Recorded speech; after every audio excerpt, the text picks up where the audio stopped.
Give it a shot. You know, I even went to makeup today, so it's Welcome to the Sports Wrap. He's George Eimringer. Look at him. He's even still proud to wear this thing after last week's debacle in State College. You have to go back to what brought you here. And this is a shirt that I would have worn in 1960 when Sandy Stevens was quarterback, but that was a long time ago, so there's a lot of subtraction to get back to 1960. Yeah, wow. Just 62 years. Just 62 years ago. Yeah. That's it's just a lifetime. And no, it's one of those things where I have to take a look at this, and although, you know, I mean, I knew that they were going to probably lose to Penn State. And I had this awful stinking feeling about Illinois because Illinois likes, with this new coaching change, they like beating Minnesota, and they've gotten the habit now 2 in a row. I don't like Brett Bielema. I don't like him. I'm not that crazy about him either. So he can stick it in his ear. Yeah. Go Skyuman. No, that being said, Skyuman, we got Rutgers is no fluke. I mean, they got some real life talent on this team, and they're probably not performing all that well. But you know, the inconsistencies of the Gophers sometimes scary. Yeah, I know Tanner Morgan on Saturday night. That was apparent that didn't help the Gopher cause. No. Although some people would say it was the defense's more the defense, and our good friend Sari Morin was. Maybe exposed a little bit that he doesn't have great coverage skills. He's a good run stopper, but he may not be a very good and he pass had some coverage guy. Incredible tackles. But you're absolutely right. I'm not sure the linebackers have this scheme yet that where their zones are, and it's a tough thing to figure out. Penn State obviously exploited it, and their tight ends made hay. For lack of a better term. Mo Ibrahim goes for his 15th consecutive 100-yard game. When do we start hearing ESPN and the others start seriously considering him for the Heisman Trophy? Because I mean, obviously, if the Gophers were winning, it would be more so. Yes. They need a run here in late October and early November to make that happen. But having said that, on a team that maybe might go 6-6 and make a bowl game. If you got a guy who's making 100 yards per game every game, doesn't that say something? See, like if I'm optimistic, you know, I think they can go 9-3. Well, you are being optimistic. I am, and I want the axe handle to stay here, and I want that pig. I want that pig. That pig. There's going to be the mantra for November. We want that pig. Yeah. All right. Yeah, there you are. Right, so we'll see what happens. But this Saturday, you know, it seems like every game that they play is a transitional, or you know, this is where they're going to make the change, make the turn, and all the rest of that. I'm not sure Rutgers is the one to set it up, but they still have a pretty heavy-duty schedule the rest of the year. Yeah, obviously you got Iowa and Wisconsin to end the season, and everything else. So we'll see how it goes. To kind of be honest, it doesn't have any place to go but up. As far as the victories are concerned, it's been a tough October. It is, and you know, and I mean, I told you I canceled my ticket to Pasadena. I didn't actually get one. I was kind of pulling a fid there, but in this way, I don't have to get one either. So yeah, we've eliminated that from our 2022 possible trips. Yeah, it's gone. So yeah. So what else? College football. You got down to watch your UMD Bulldogs. You know, Tim, and I say this very reluctantly. Growing up at UMD, it would always be a contention, particularly of the defense and offensive lines, that you would never get beat physically. And on Saturday, I saw the defensive line get beat physically. I hadn't seen that before, and they were, every time that the tackles were getting a little bit of leak, they'd trap them, or anytime they'd get a little go, they'd throw those little bubble screens to the side. That being said, Bemidji's they've got a pretty fair team. They got a good quarterback. They have a couple of running backs, some guys that can catch the ball, but they had an inspired defense, and they just beat up on my doggies, and there's no two ways about it. At the start of the season, the pollsters voted, and they said that Bemidji State was the best team in the north half of the NSIC, Yeah. and we all both guffaw. Yeah. Well, no, they're right, I guess. No, Okay. they are right, and you know, and they had, I have to go over and watch a football game. You know, the stadium should be rebuilt and redone, and it's not in that good a shape. But the location on the lake, Oh. and they got a good field on there. I'd like to see that stadium reconstructed and rebuilt, because it's really a beautiful Well, place to watch. you know a whole bunch of donors down in that area, and I'm Yeah. sure they got enough money. They could actually do half the stadium at a time. They could tear off one side and rebuild it, They could. and then do the other side Do the the next other year. side. Yeah, no, Yeah, it's possible. I can't. You know, they got a nice Sanford Center down there, and they've got some great facilities, but they should upgrade that football stadium. And you know, Wouldn't be a horrible idea for I'm them. going to tell you, I will be going to more Bemidji State games as long as I don't have to wear green. That's what my grandson says. I'll go with you if you wear green. They wouldn't come to I guess you're not UMD game. coming with. Sorry. See you later. I'm going by myself. Yeah. Anyway. Yeah. What else? College football over the weekend caught your eye, made you think.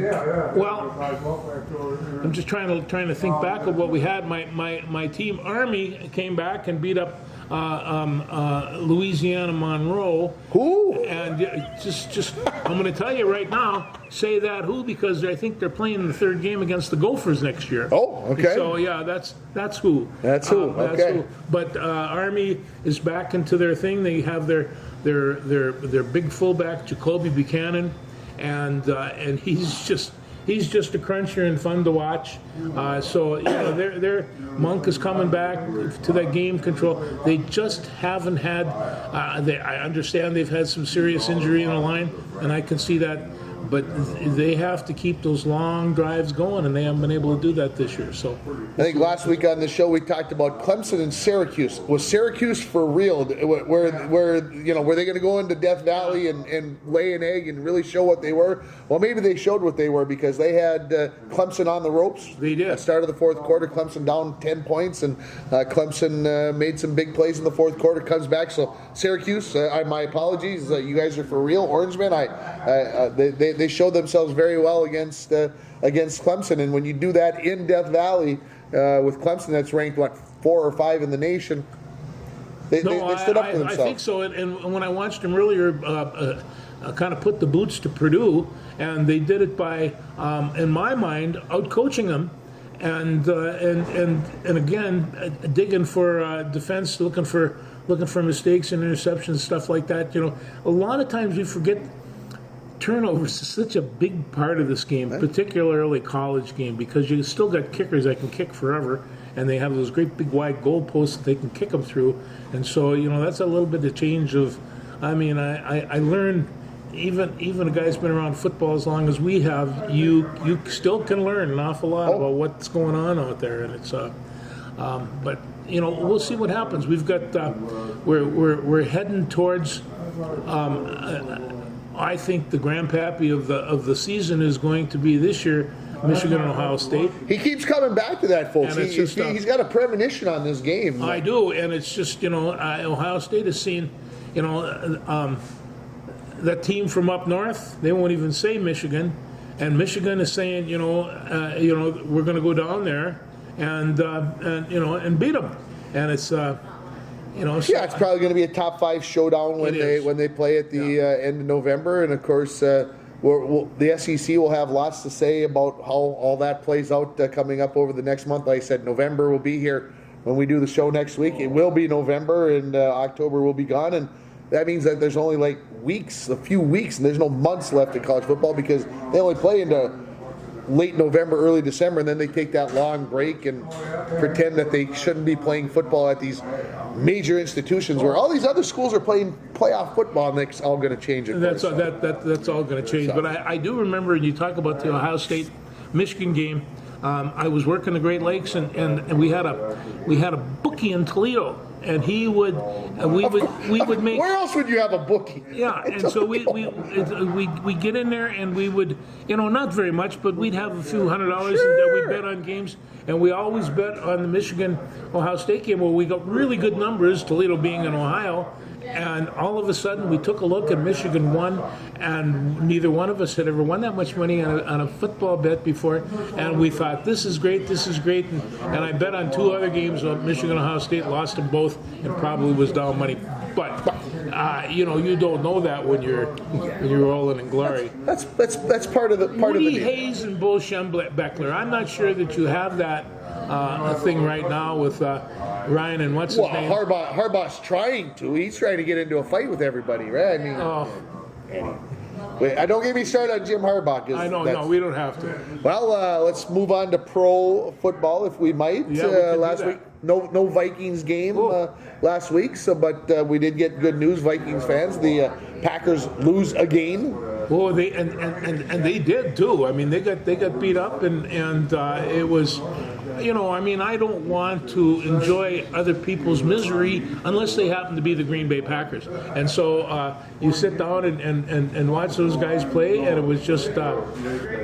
Aaron Rodgers is saying too many mental mistakes. It's not the physical. It's not the physical part of the game. It's the mental part of the game right now that's costing them. He said, I saw something yesterday where he said a few years ago we might make mental mistakes on the offense now, on maybe 10% of the plays. He's saying, I'm talking like 50% of the plays. Like on every drive we've got mental mistakes, and I'm like, so what kind of mental mistakes? And he never went into it. Is it running the wrong route? Is it blocking the wrong guy? Is it reading the coverage wrong? What is it? But he basically said, if these guys can't stop making mental mistakes, it's time to get somebody else in there. Ooh. Where are you going to get those? Well, that's kind of my thing, and I'm like, and apparently you're not making any mistakes, Aaron, or are you replaceable by Mr. Love? No, see, I go back to the old Jim Malosky thing. 3 things go wrong, happen when you throw a pass, and 2 of them are bad. And so and Mr. Rogers has been doing some bad things lately in terms of his passing, and his mistakes have wound up in interceptions, which is unlikely for him, and it's and it's they said that his QBR, his quarterback rating, is the lowest outside of the pocket. It's the second lowest it's ever been, and so I think ESPN was trying to tell everybody, look, he can be throwing the darts at everybody else, but maybe you got to look in the mirror there. I just want to bring in, and bear with me, a little historical perspective here. In 1969, the finest quarterback in the world was a guy named Johnny Unitas. And then there was another guy, his name was Joe something, and Joe the Broadway just said, no, we're the best team. And they went over and beat up Johnny U's team, and all of a sudden, there they were, the Jets, beating the world champions. And it went on and on and on. And that was a change, that was a generational change, and we're seeing that now. Yeah, wow. He went back to 1960 with the sweatshirt. He goes back to 69 for the Super Bowl. I love history. Man, he's I don't know where he's going with all this, but we're regressing back into the old days. We found out that Tampa Bay isn't looking very good either. No, they're not. In fact, when was the last time Tom Brady did not score a touchdown? I would guess not too often with his teams, and so Tampa Bay's 3-4, Green Bay's 3-4. Tampa Bay plays on Thursday night against the Ravens, and of course, a few weeks ago they were probably looking at this game. Amazon Prime is looking at this.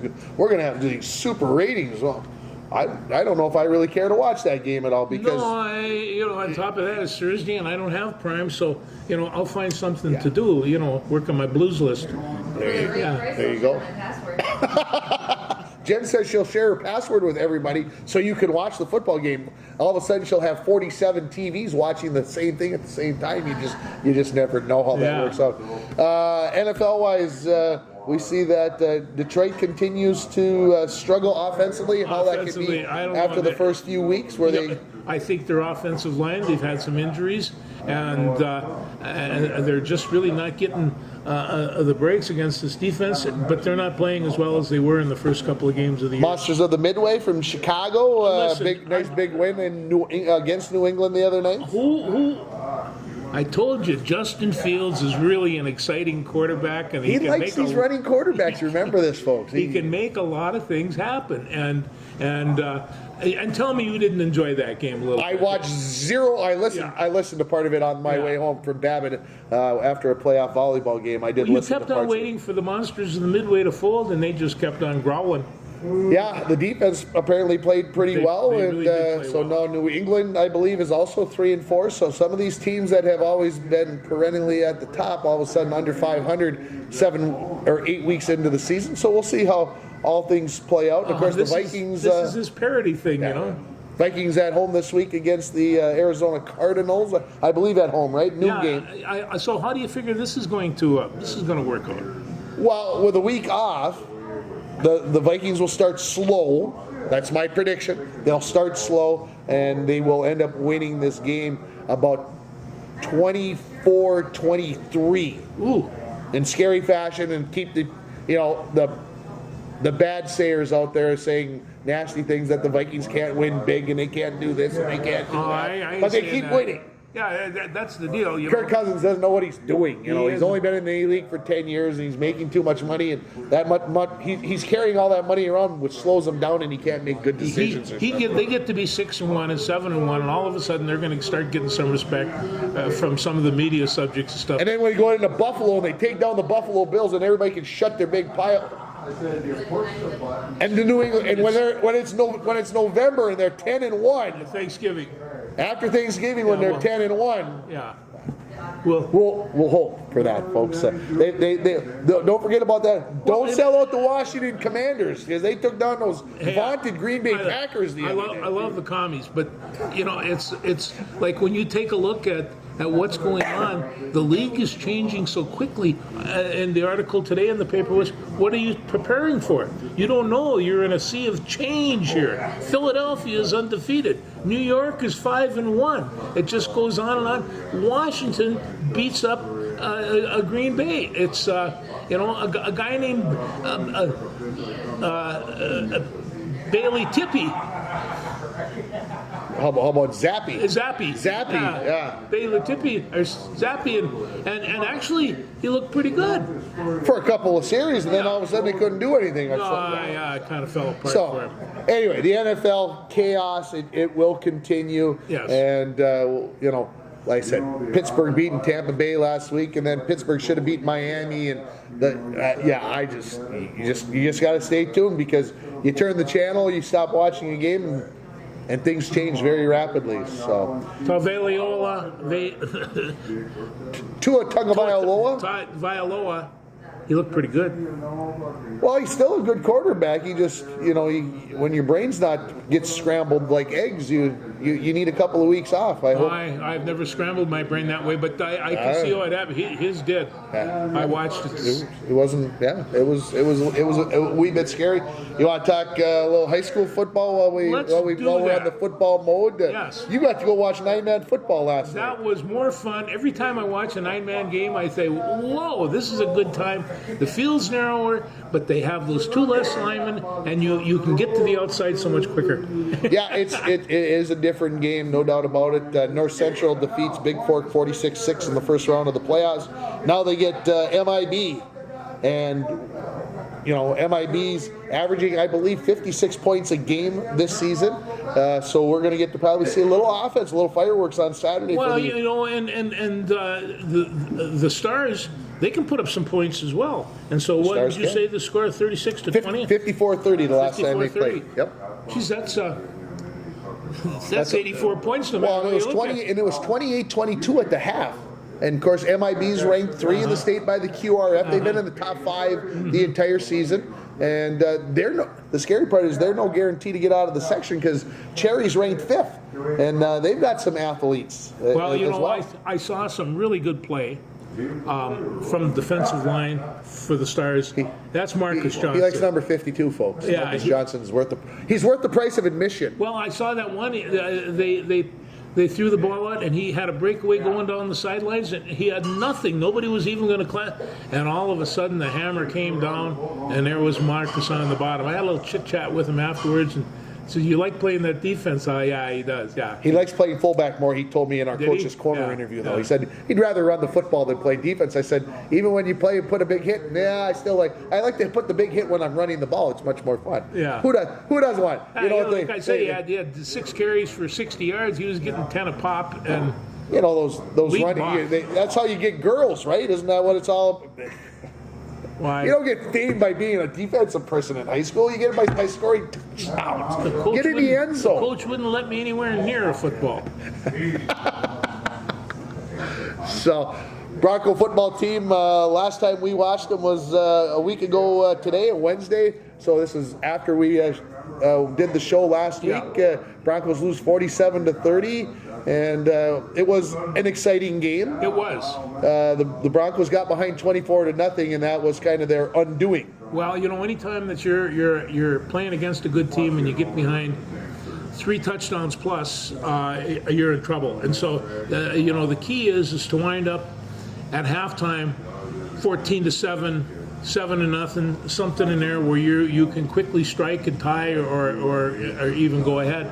And they just weren't able to do that. Now, that being said, they're going to have some people back, I'm supposing, this week that they didn't have last week, and that's The rematch, they get to play Crosby Arrington again in the playoffs on Saturday coming up, and you mentioned a couple of players coming back. Hopefully, Ezra McGonigal, Charlie Greenlee, and Braden Skistad all coming back into the lineup for the Broncos, and a couple of seniors there, and a receiver who has had a pretty nice season in Charlie Greenlee. So, we'll see how that changes. Well, we won't see. No. We'll find out how that, Well, because we're going to be doing the North Central game we'll on be the going Broncos. home, and it'll be in huddle that evening, and we'll be able to watch it. So it's one of the things where I have to compliment some of the kids that took over for the seniors that were out and stuff. Yeah, go ahead. Because they had an offensive center, a young guy. There were no exchange problems. There was a couple of punts that were low or high or any of the rest of that. But they did not lose turnover because of snaps, and that's really hard to do, especially he's sophomore. Sophomore, and he is Cooper Jensen he's talking about? Cooper Jensen, and he was holding up some pretty good sized nose guards there for a couple of weeks. So I really like to see that, and when we had young Mr. Norby running for that 47-yard touchdown, and guys like Zach Huso and the rest of these freshmen. They're going to be a very good team. This is like I say, you can't coach speed. Can't coach speed. So we got a couple of playoff football games coming up on Saturday. Tonight we might stay in the high school mode because now I'm there. Tonight we'll have Bronco volleyball at home. They're the number 2 seed. Should win over the number 7 seed, Two Harbors, and then looks like they would play either number 3 Mesabi East or number 6 Crosby Arrington coming up on Friday at home. So exciting times because the Bronco volleyball team should, by the seeds, make it to the semifinals next week. So we might have that going on next week. That would be fun. Hey, Coach Peterson, go for it. Yeah, make things happen. And if the Broncos were to get through those 2 games, it looked like they would get number 1 Rush City from the other side of the bracket. Full boat, but you got to beat them all, right? You do. Isn't that what we talked about on the way to Kelliher yesterday? And whatever it is, we can't badmouth Rush City. They treated us like royalty. Rush when City, we were down, and so. they did at Kelliher too. And Kelliher too. We got treated very, very well. Must be our pretty faces that It's charm. charm. It's charm. It's the charm. It's the charm. You see. It's not what you know, it's who you. Anyways, so that puts football and volleyball, girls swimming and diving. Finished that up the high school part. They finished up their regular season yesterday against Mesabi East. They're now getting ready for the section meet in a couple of weeks. So who's the standout in that girls team? there's a couple of girls that I can't just pick one. Kiana Ford is probably their best swimmer in her events, and then Jillian Bilbin right there alongside her. Those 2 are kind of the top swimmers. Okay.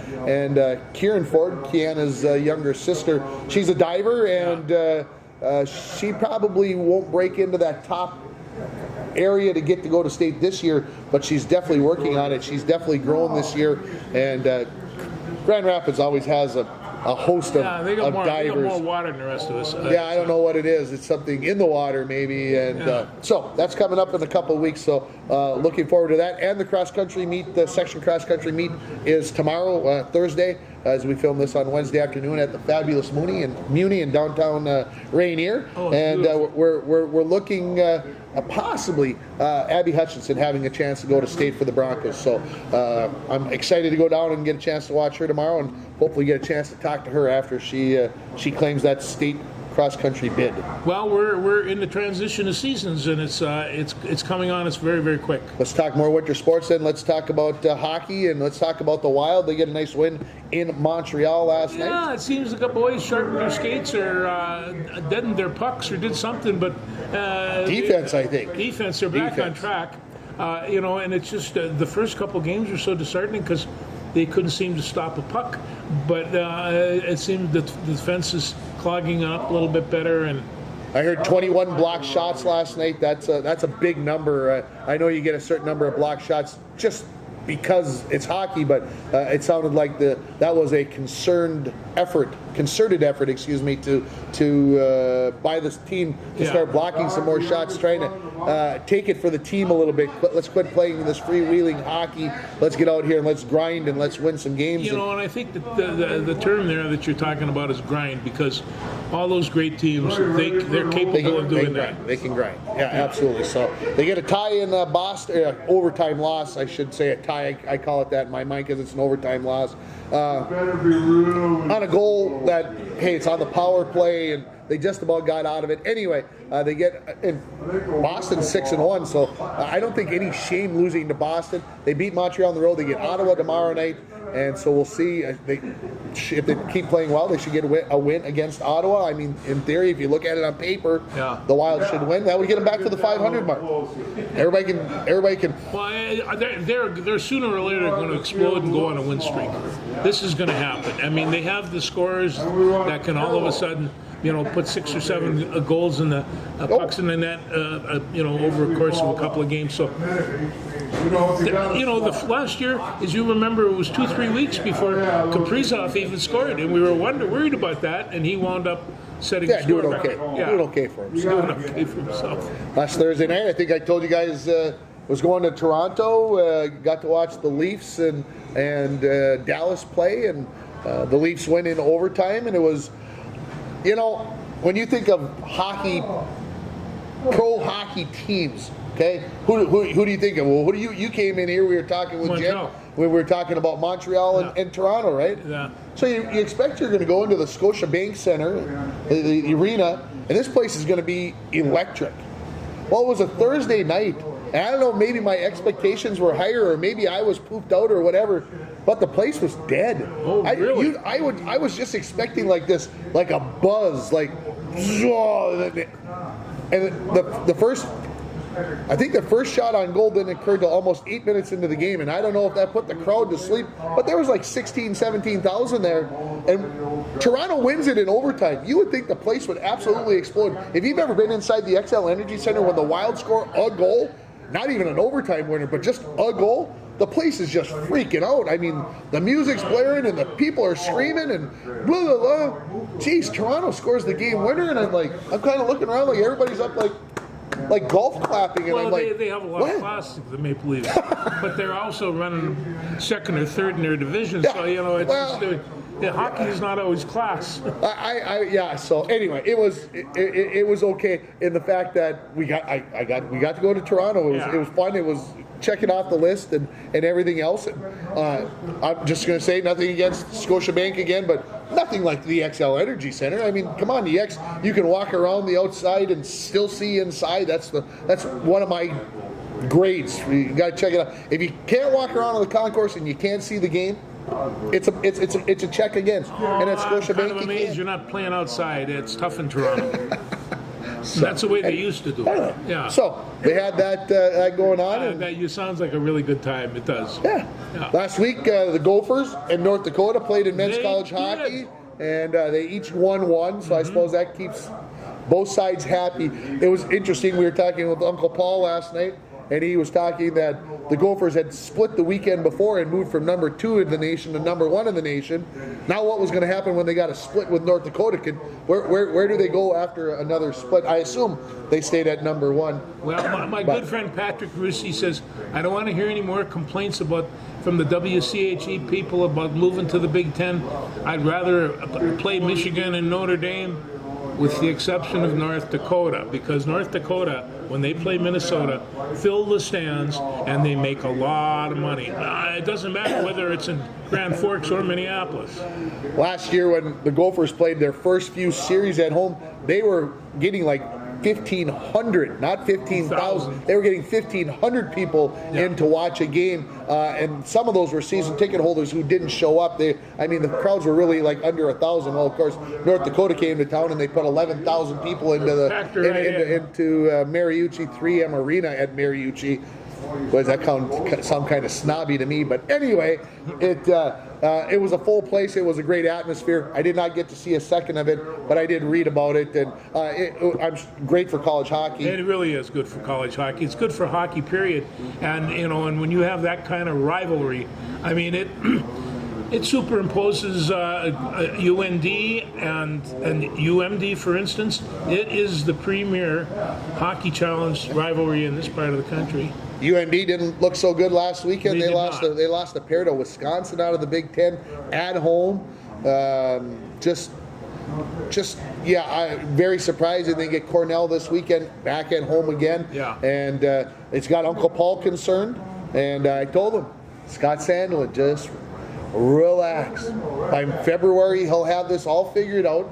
They'll figure out what needs to be done, and they'll be just fine. You don't start throwing the baby out with the bathwater. No, and Sandlin is he's really a good coach, and he's been around forever. There's very few tricks that he's going to pick up at this point in time. I talked to our friend Dean Blaze one time about him, and he just shook his head and he says he's an incredible hockey coach. And so and Dean and he work together. Yeah. So it's absolutely. Yeah. So that takes care of the hockey portion of the. Although I should mention UND women, who were national runner-ups in hockey to Ohio State, went to Ohio State last week, lost twice by scores of 3-2. So UND and Ohio State's ranked number 1 in the nation. So right there, it could be fun. And as long as we might stay in the college ranks. The volleyball team from the University of Minnesota, yes. They get Michigan State tonight. Should be an easy win, but Sunday. They go to the Cheesehead land. Well, get the badge, and that's the big one. And they their coach is resigned. They said today that he's going to be an assistant AD, a position that you created just for him.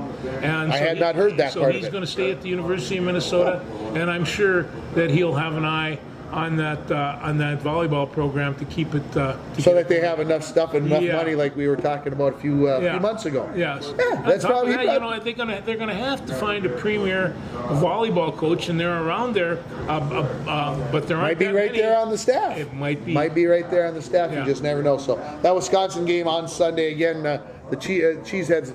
We beat the Badgers earlier this year. Yeah. Now we got to go on the road and do it again.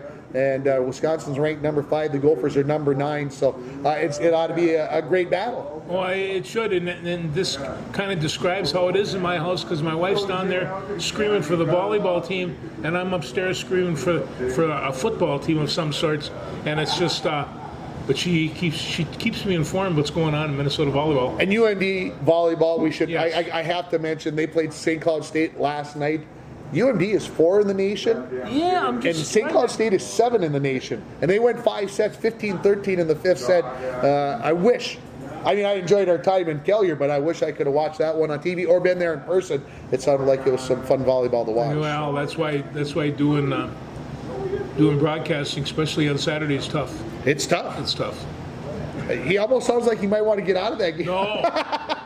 No, Well, this will be the second time we watch this team. I know what they're all about. I mean, they don't have that many kids. You get to know. Yeah, you feel like you know them. Oh, I'm looking forward to this game. And his good friend Will Gilbert with a interception Willie. and a fumble return for a touchdown. Come on. Wasn't he hot? I tell you, his mom was so proud. I can just Yeah. about imagine. Yeah, yeah. I didn't get a chance to talk to her after the game, but I'm sure she was beaming. We'll see her on Saturday. I'm sure we will. Well, let's move on to basketball. Let's do talk that. about our Timberwolves. That's actually a pretty good conversation. You know, I watched the one game and Rudy had 24, 25 rebounds. He was just cleaning the glass and at both ends. And I thought this is got to help. And I think they were playing Utah, and he was just ripping them up, and then they lose. And he did the same thing, kind of as San Diego, and they lose. So there was 2 home games that they actually it would have been nice for them to win. And at the end of the last one, they were kind of getting booed. Yeah, they got booed, and you're down 10 at half. Yeah. And then you let the opponents go on a 16 or 17-0 run to start the third quarter, and then the Wolves turn around and put a 17-0 run on of their own at the end of the third quarter to try to kind of get back into it. And they were down only like 7 points with a minute to go after trailing by 35. So they made a run at them, and I'm sure San Antonio put their subs in and whatever else. So they got the rematch tonight with San Antonio, and we'll see what happens. As near as I can figure out, what the experts are saying is their transitional defensive game is lacking. They're near the bottom of the league, and You're trying to tell me they don't want to hustle back on defense, George? That's what I'm hearing. You know, I'm telling you right now, 1-on-1 is not that good. 2-on-1 is even worse. 3-on-2 is even worse. And they're getting a lot of those, and they're all of a sudden drilling threes off their transition, and they're killing. That goes in streaks. I get it. It's 4 games into the season, and I will say this: there's lots of expectations for this team that they possibly could end up finishing 4th or 5th in the Western Conference. We haven't been to the playoffs. We're so hungry for whatever. So there's these expectations, and these fans, have forked out all this dough to go watch these kids play, and I call them kids because they're still way younger than me. And then they start playing like kids, and you're like, well, you know, but dang it. it was kind of like this is where they left off last spring, and they were supposed to make some adjustments to that, and I think they will. Yeah. It's going to take several weeks for this to happen, and it's the same way with the Wild. It had to take a little while because that's a different team. well, and San Antonio is not a great team, but they're not a bad team. They beat up on Oklahoma City twice. Yeah, and Utah was a lot better team than I thought. Yeah, and then Oklahoma City goes out and beats the Clippers, and of course the Clippers didn't have their stars playing, which is their excuse, but they're saying the Clippers could be maybe the second best team in the West when they've got everybody back. Well, that's just not 1 or 2 guys. So every night this league you can have bad shooting nights, and Anthony Edwards said it. I don't ever want to get booed again. Well, then we got to start doing the things right. And you know what I mean. So they play San Antonio again. Yep. Then they play the Lakers, which I'm not sure the Lakers are very good. No. And then they come back and do in San Antonio right after that, down in San Antonio. So you know their schedule is kind of set out, and there's no reason that I tell you, Rudy Gobert is really a fine athlete, and he is a good addition to that team. Now, it's kind of like, Anthony has.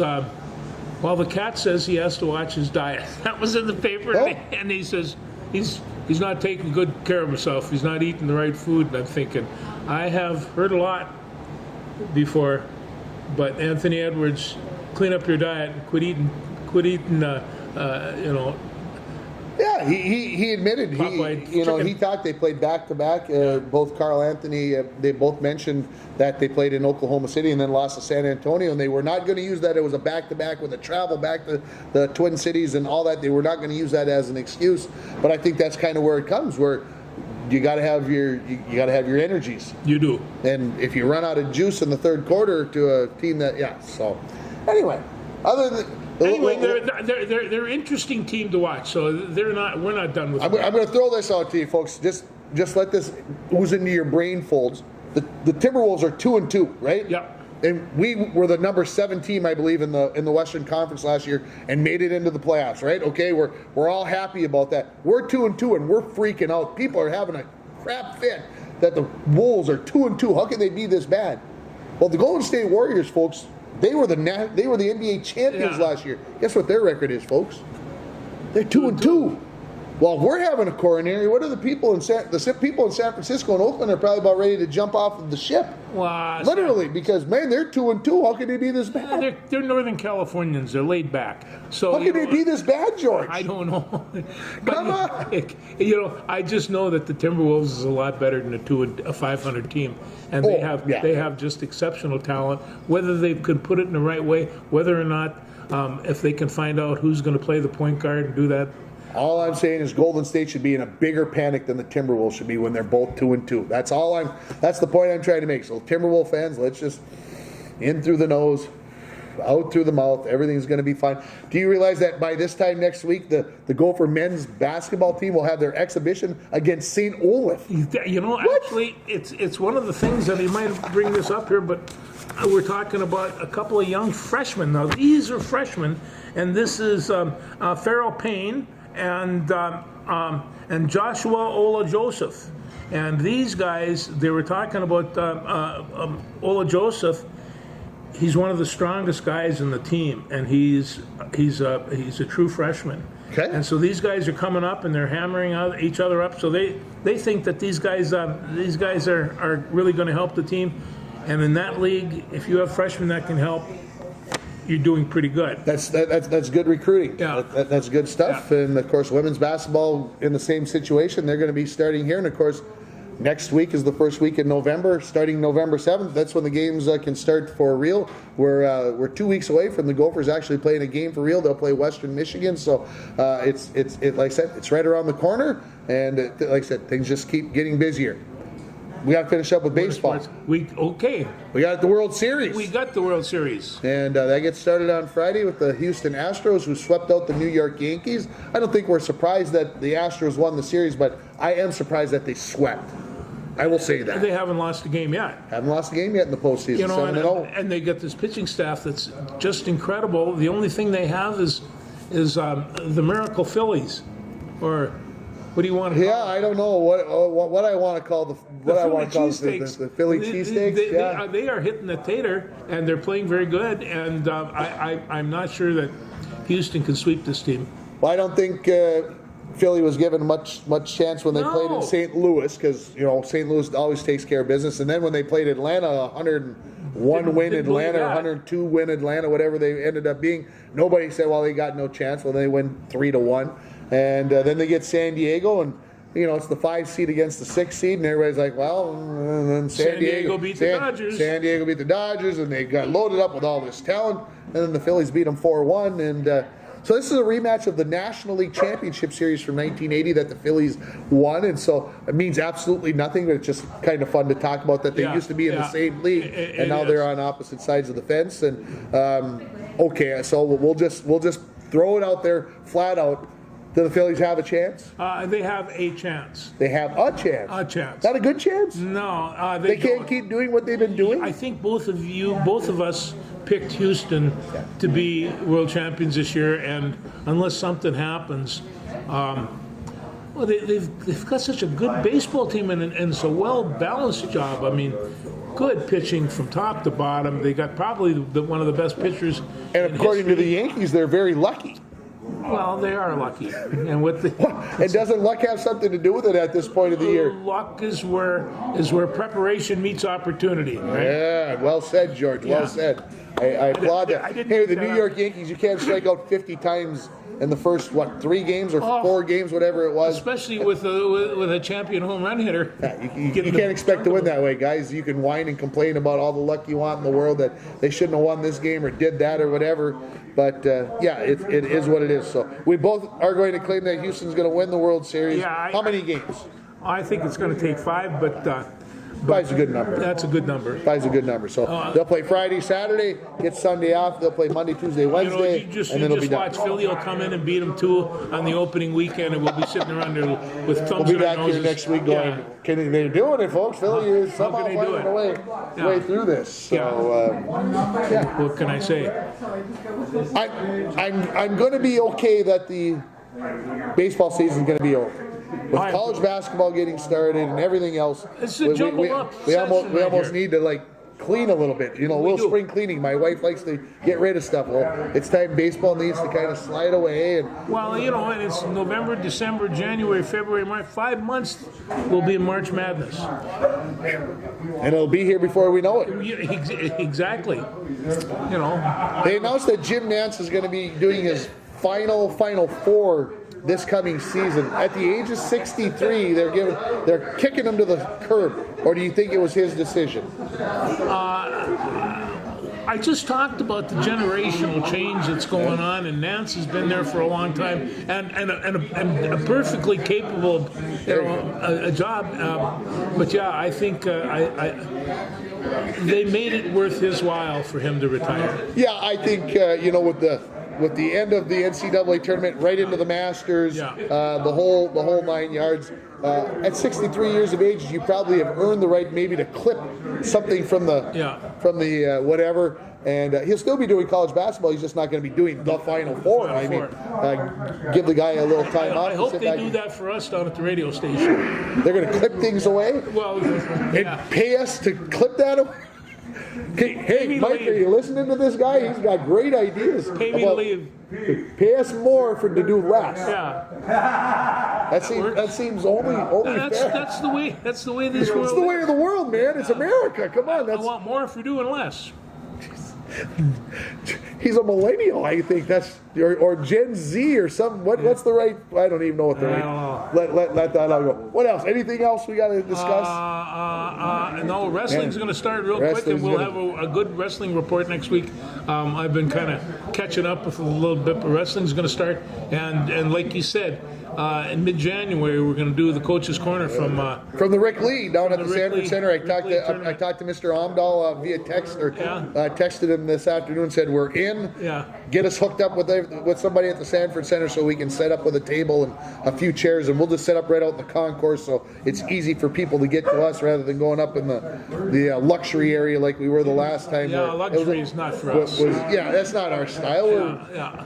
We're grinders. We're grinders. We get in the trenches and we get the work done. We'll pick wrestling legends right out of the hallway. Get over here. Well, and that's the kind of thing. Get people. Hey, there's people out here talking on a TV, on a radio show about wrestling. So, yeah, it's That'll be fun. It'll be fun. So that's January 14th. We're already penciling things in, and I got a winter schedule done for sports, and I got Eli's hockey schedule, and there's not a day off. So we'll just keep He's an running. organized man. That's why I hang out with him. We try to stay after it, folks.